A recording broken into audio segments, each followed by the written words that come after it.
हम डॉक्टर जयदेव कुमार महतो है, मैं बोकारो ज़िले से आता हूँ। जयदेव जी, क्या लगता है आपने 2 बार एग्ज़ाम अटेम्प्ट किया, रिजल्ट आया, उसके बाद क्या हुआ? नहीं देखिए, नो डाउट जब मैं मास्टर्स कर रहा था अपना आईआईटी बीएचयू से, तब मैंने एक अटेम्प्ट दिया हुआ था प्री का, तो ऑलरेडी कैंसिल हो गया। उसके बाद जब मैं आईआईटी धनबाद से, आई थिंक इट वाज 2016 और 17, तब मैंने जेपीएससी का प्रीलिम्स दिया था। तो प्रीलिम्स देने के बाद वो रिजल्ट फिर से कैंसिल हो जाता है। कैंसिल करने के बाद फिर से रिजल्ट आता है। फिर से रिजल्ट आता है तो मतलब I got opportunities to like sit in the mains exam. मुझे एग्ज़ाम मिलता है, पर फिर भी वो एग्ज़ाम मतलब करप्शन का भेंट चढ़ जाता है। उसके बाद post doctorate PhD IIT Dhanbad से पीएचडी करने के बाद 2022 में मैं यूएसए चला गया था अपनी पोस्ट डॉक्टरेट की पढ़ाई पूरी करने के लिए। वहाँ मैंने पोस्ट डॉक्टरेट की पढ़ाई स्टेट यूनिवर्सिटी ऑफ न्यूयॉर्क से किया और वहीं as a research associate research scientist काम कर रहा था। तो चूँकि मेरा पहले से ही शुरू से ही मन था कि मेरा एजुकेशन जो है, मैंने जो भी सीखा है, जितने भी साइंस एंड टेक्नोलॉजी है, उसको मैं अपने देश के लिए इम्प्लीमेंट करूं, तो मेरा वापस आने का शुरू से ही मतलब एजेंडा था एक। तो मैंने वहीं से मतलब 2 यूनिवर्सिटी का, यहाँ पे एक दिल्ली यूनिवर्सिटी के लिए असिस्टेंट प्रोफेसर के लिए इंटरव्यू में बैठा था, और झारखंड की दो यूनिवर्सिटी में मैंने 2 बार इंटरव्यू दिया है, बट अभी तक 2 साल से मेरा रिजल्ट डिक्लेयर नहीं किया गया है। मैंने उस यूनिवर्सिटी के रेपुटेड यूनिवर्सिटी के वाइस चांसलर को कई बार मेल भी लिखा कि sir, if I am not eligible, if I am not qualified, then show me my result. मेरा रिजल्ट दिखा दीजिए ताकि मैं संतुष्ट हो जाऊँ। आई एम नॉट क्वालिफाई, तो पर अभी तक मेरा रिजल्ट नहीं दिया जाता। और जैसा कि मैं मतलब स्टेट यूनिवर्सिटी के प्रोफेसर की प्रोफाइल देखता हूं, मैम आप मेरा प्रोफाइल गूगल कीजिएगा, डॉक्टर जयदेव कुमार महतो, उसमें आपको मेरे रिसर्च आर्टिकल्स देखने को मिलेंगे। और एक आप जो यहाँ असिस्टेंट प्रोफेसर के रूप में काम कर रहे हैं जो स्टेट लेवल के, उसके रिसर्च आर्टिकल देखिएगा, आपको आसमान ज़मीन का अगर अंतर नहीं दिखेगा तो फिर आप हमको दोषी मानिएगा। तो कहीं ना कहीं ये सिस्टम के सताए हुए लोग हैं हम लोग। क्या मतलब ऐसा पड़ा था मैम कि 8 दिन से हमारे देवेंद्र दादा भूख हड़ताल पर पड़े हैं। यहाँ पर हमारे 4 साथी मतलब पिछले 5 दिनों से भूख हड़ताल पर पड़े हैं। ये यहाँ से मैडम कितनी दूर है? मुख्यमंत्री जी का घर 4 किलोमीटर। अगर हम लोग सारे बच्चे जोर से भी चिल्लाएं ना जाने उनके घर तक आवाज़ पहुँचती होगी, बट ऐसा कौन सा रीज़न है जो ये यहाँ तक पहुँच नहीं पा रहे हैं? तो मुझे लगता है कहीं ना कहीं ये पूरा सिस्टम के साथ साथ गवर्नमेंट जो है ना पूरी करप्टेड हो चुकी है। और इस मतलब सरकार को जगाने का काम जनजी ही हम लोग कर सकते हैं। इसीलिए देखिए, आज जो यहाँ पे प्रोटेस्ट पे लोग हैं, आपको यहाँ पे अब झारखंड के ही लोग नहीं दिखेंगे। ये अब पहले तो जेपीएससी की लड़ाई थी मैम, पर ये अब नेशनल मुद्दा हो चुका है। यहाँ पे मध्य प्रदेश से लोग आए हैं। एक मध्य प्रदेश से आया हुआ साथी पिछले 7 दिनों से हमारी सेवा दे रहा है। वेस्ट बंगाल से आए हैं, छत्तीसगढ़ से आए हुए हैं। जंतर मंतर ने जिस क्रांतिकारी भाई का सर फट गया था, वो भी कल हमें सपोर्ट देने के लिए आया है। आप बिलीव नहीं कीजिएगा, एक इंसान झंडा पकड़ के हिसार से यहाँ पे पैदल आए हुए हैं। तो इस तरह मैं उनका राजेश हिंदुस्तानी नाम है उनका, राजेश हिंदुस्तानी, उनसे भी मैं मिला। सवाल आपको कोट कर रही हूँ, आप यूएसए कब गए थे, किस साल में? मैं यूएसए मैम गया था, जैसे मैंने 2022 में मैंने पास आउट हुआ था, 2023 में मैं यूएसए गया हुआ था। रिटर्न इंडिया कब आए? रिटर्न मैंने 2024 को लास्ट में आया था।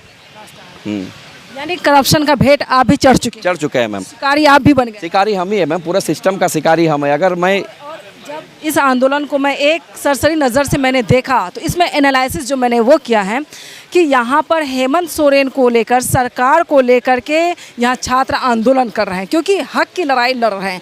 लेकिन शिबू सोरेन की जो है यहाँ पर बड़ा सा पोस्टर लगा हुआ। मैंने पूछा किसी से मंच से ही कि आप बताएं हेमंत सोरेन के खिलाफ आप बगावत कर रहे हैं, लेकिन शिबू सोरेन की फ़ोटो या पोस्टर क्यों लगाया? तो उन्होंने जवाब दिया मुझे, देखिए शिबू सोरेन जो है वो हक की लड़ाई लड़ते थे, वो क्रांतिकारी योद्धा और खून था उनमें, जो उनके बेटे उनके पुत्र में नहीं है। तो ये चीज़ साफ जाहिर करती है कि यहाँ के युवा, यहाँ के आदिवासी, यहाँ के जनता, यहाँ के मतदाता, यहाँ की आवाम ये चाहती है कि जैसे शिबू सोरेन थे वैसे उनके बेटे भी होना चाहिए जो करप्टेड हो चुके हैं।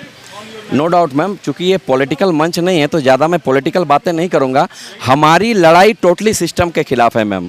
ये ऐसा नहीं है कि सिस्टम किसके हाथ है? मुख्यमंत्री के हाथ में है। हाथ में है।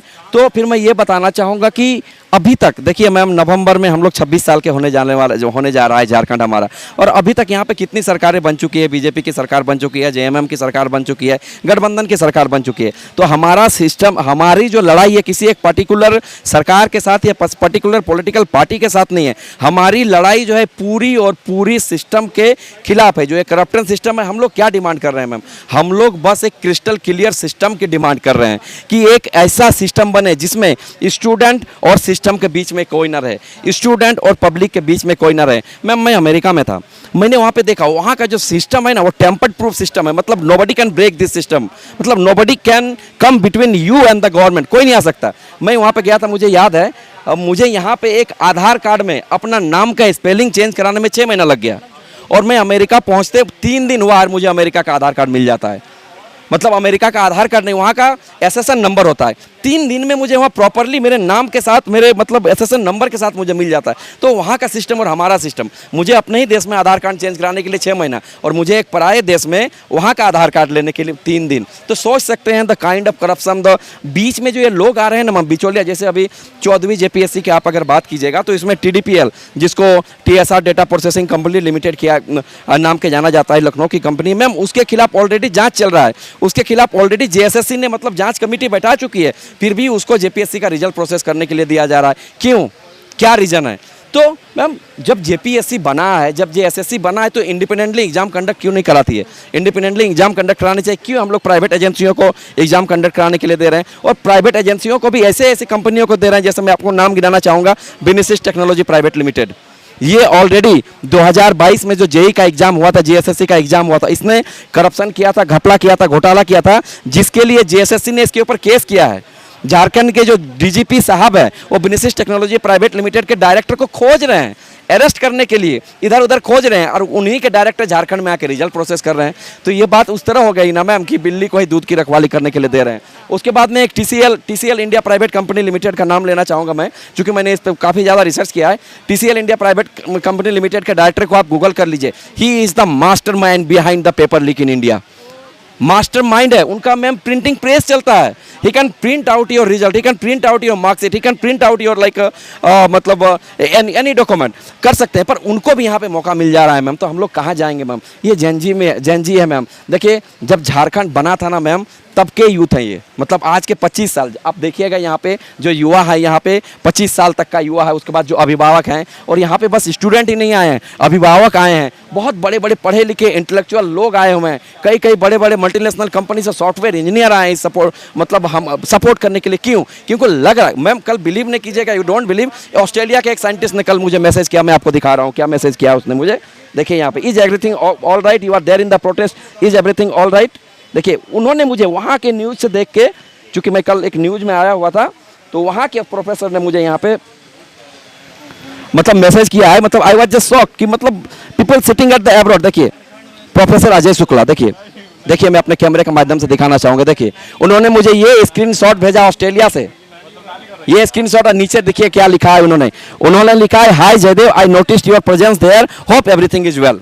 तो सोचिए वहाँ के लोग वरीड हैं कि हम लोग यहाँ पे मतलब किस तरह का करप्शन का शिकार हो रहे हैं, और यहीं हमारे 3 किलोमीटर दूर बैठे मुख्यमंत्री साहब, he is no worry, he is just relaxed. कितनी दूर एक बार आ सकते हैं फॉर द कटसी मीट के लिए। कितने लोग आए मैम? BJP के लोग आए, कांग्रेस के लोग आए, बहुत सारे लोग हैं, मतलब कटसी मीट के लिए बोलते हैं। This is not a political like stage, political stage नहीं, पर कटसी के लिए तो जा सकते हैं ना, पूछ सकते हैं। नहीं, he doesn't even have so much courtesy, courtesy भी नहीं है उनके पास मैम। तो सोच सकते हैं हम लोग किस राज्य में रह रहे हैं मैम। अब बहुत दुख की बात है हम लोगों के लिए। राहुल गांधी गूंज प्रोग्राम कर रहे हैं प्रयागराज उत्तर प्रदेश में, क्या लगता है वो यहाँ भी प्रोग्राम करेंगे? आप लोगों को सपोर्ट मिलेगा उनसे? नहीं, नो डाउट, हम लोग तो मतलब एक्सपेक्ट कर रहे हैं कि जितने इंटेलेक्चुअल लोग हैं सभी सपोर्ट करें। किसी एक पॉलिटिकल पार्टी की हम बात नहीं करेंगे। जितने कल यहाँ पे पीयूष मिश्रा जी भी आए हुए थे, यहाँ पे नेहा बोरा जी आई थी, जो भी हम लोगों को इंडिपेंडेंटली सपोर्ट करने के लिए आना चाहता है, सबका हम लोग स्वागत करेंगे मैम, सबका वेलकम करेंगे मैम। बट ये एक पॉलिटिकल मतलब मंच नहीं है, इसमें किसी तरह का पॉलिटिकल प्रोपोगंडा हम लोग होने नहीं देंगे। ये छात्रों की लड़ाई है, छात्रों के अधिकार की लड़ाई, और ये लड़ाई जारी रहेगी जब तक सरकार हमारे आगे झुकती नहीं है। यही अच्छाई बताई जा रही है कि जंतर मंतर का प्रोटेस्ट और झारखंड का प्रोटेस्ट में फ़र्क है। फ़र्क ये है कि यहाँ पर उस तरह का पोस्टर यूज़ नहीं किया जा रहा है, और दूसरी चीज़ कि यहाँ पे गर्ल्स भी हैं, वो बहुत सभ्य तरीके से आ रही हैं, कोई वैसे कट फट वाले कपड़ों में नहीं आ रही, मैंने जो देखा अब तक। दूसरा ये है कि यहाँ पर किसी तरह से हुड़दंग नहीं हो रहा है। ये चीज़ें वहाँ पर नोटिस किया जा रहा है आप लोगों को? नहीं, नो डाउट मैम, हम लोग झारखंड है और ऐसा माना जाता है